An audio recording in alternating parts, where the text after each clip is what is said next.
HS માટે તૈયારી કરતા શિક્ષક મિત્રો માટે અગત્યના નિબંધોનો કયા કયા પરીક્ષામાં આવશે તેની જાણકારી લઈને આવ્યો છું. પરીક્ષામાં કેવા કેવા નિબંધો પૂછાઈ શકે, સંપૂર્ણ માહિતી એક જ વિડીયોમાં જોવાનું ભૂલશો નહીં. મુખ્ય પરીક્ષા માટે વિશેષ માર્ગદર્શન, કારણ કે હવે પરીક્ષાના આડા લગભગ 20 દિવસો રહ્યા છે, ત્યારે પરીક્ષાની તૈયારી જે કરનાર શિક્ષક મિત્રો છે તેમને કયો નિબંધ તૈયાર કરવો, કયો ન કરવો એ ચિંતા થતી હશે. તો એ માટે તમારી સમક્ષ નિબંધ કેવા કેવા પૂછાઈ શકે એની યાદી તૈયાર કરી અને મૂકવા મેં એક પ્રયત્ન કર્યો છે. જરૂરથી તમે જોજો. ટાટ એચએસમાં મુખ્ય પરીક્ષામાં જે નિબંધો છે તે અગત્યના ઉપયોગી એ નિબંધોની માહિતી નીચે પ્રમાણે છે. 1. નવી શિક્ષણ નીતિ 2020. ગયા રવિવારે પરીક્ષા લેવાની, તેમાંય પણ આ નિબંધ પૂછાઈ ગયેલો છે. આધુનિક શિક્ષણના પડકારો. શિક્ષણમાં ટેકનોલોજીનું મહત્વ. મૂલ્યલક્ષી શિક્ષણ. રાષ્ટ્રીય શિક્ષણ અને રાષ્ટ્ર નિર્માણ. શિક્ષક સમાજમાં સ્થાન. શિક્ષકનું સમાજમાં સ્થાન. શિક્ષણ અને માનવ વિકાસ. સમાવેશી શિક્ષણ. રાષ્ટ્રીય અને સામાજિક વિષયો. હવે કયા કયા વિષયો આવ્યા કે રાષ્ટ્ર અને સમાજના જે વિષયો છે. વિકસિત ભારત 2047. આત્મનિર્ભર ભારત. Digital India. સ્વચ્છ ભારત અભિયાન.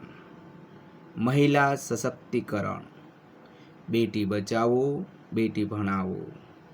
યુવાનો અને રાષ્ટ્ર નિર્માણ. સામાજિક સમરસતા. પર્યાવરણ અને વિજ્ઞાન. પર્યાવરણ સંરક્ષણ.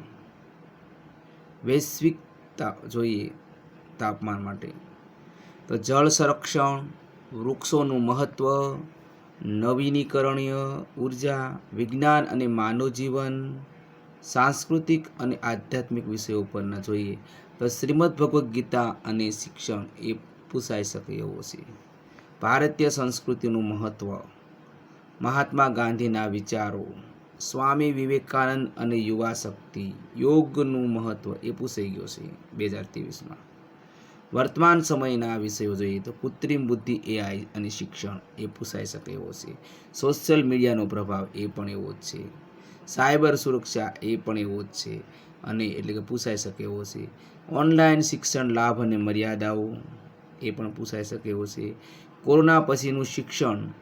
હવે અહીંથી મેં તમારી સમક્ષ 10 એવા નિબંધો તૈયાર કર્યા છે. એવા તમે 10 નિબંધો એક બુકની અંદર લખી નાખો. આ 10 નિબંધો એટલે બીજા કોઈ નિબંધ તૈયાર કરવાની જરૂર નથી. પહેલું તે વિકસિત ભારત 2047. નવી શિક્ષણ નીતિ 2020. શિક્ષણમાં ટેકનોલોજીનું મહત્ત્વ. મૂલ્યલક્ષી શિક્ષણ. આત્મનિર્ભર ભારત. મહિલા સશક્તિકરણ. પર્યાવરણ સંરક્ષણ. શ્રીમદ ભગવદ્ ગીતા અને શિક્ષણ. કૃત્રિમ બુદ્ધિમત્તા એઆઈ અને શિક્ષણ.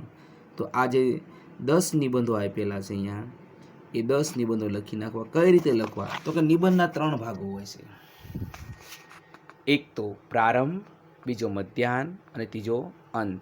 પ્રારંભને આપણે શરૂઆતમાં જોઈએ તો પ્રસ્તાવના અને ઉપસાર એ નથી, એની વચ્ચે 3 મુદ્દા આવે એટલે 5 મુદ્દા આપણી સમક્ષ આવ્યા. પહેલો ફકરો પ્રસ્તાવનાનો, પછી પ્રારંભનો, પછી મધ્યાહનનો, પછી અંતનો અને પછી છેલ્લે ઉપસાર. એટલે ઓછામાં ઓછા 5 મુદ્દા તો પાડવા જોઈએ. નિબંધમાં આલંકારિક ભાષાનો ઉપયોગ થવો જોઈએ. નિબંધમાં કાળ અને ક્રમ પણ જળવાઈ રહેવા જોઈએ. નિબંધ લખીએ ત્યારે અક્ષરોની સુંદરતા, મરોડદાર અક્ષર હોવા જોઈએ. જે કોઈ પંક્તિ ટાંકીએ તે અવતરણ ચિહ્નમાં અને હાઇલાઇટ કરવી જોઈએ. જે કોઈ તમે એમાં લખાણ લખો છો અને ક્રમ પ્રમાણે જળવાઈ રહેવું જોઈએ. તો નિબંધ લખવા માટે ઉપયોગી એવા મુદ્દાઓનો વિડીયો આગલા વિડીયોમાં બનાવીશ. જોવાનું ભૂલતા નહીં કે નિબંધ કઈ રીતે લખવો, નિબંધમાં કયા કયા નિયમો લાગે. નિબંધ કોઈ પણ પ્રકારનું બંધન નહીં, તેને નિબંધ કહેવાય.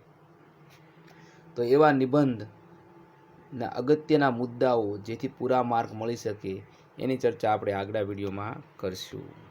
જય હિન્દ, જય ભારત, જય ગરવી ગરવી ગુજરાત.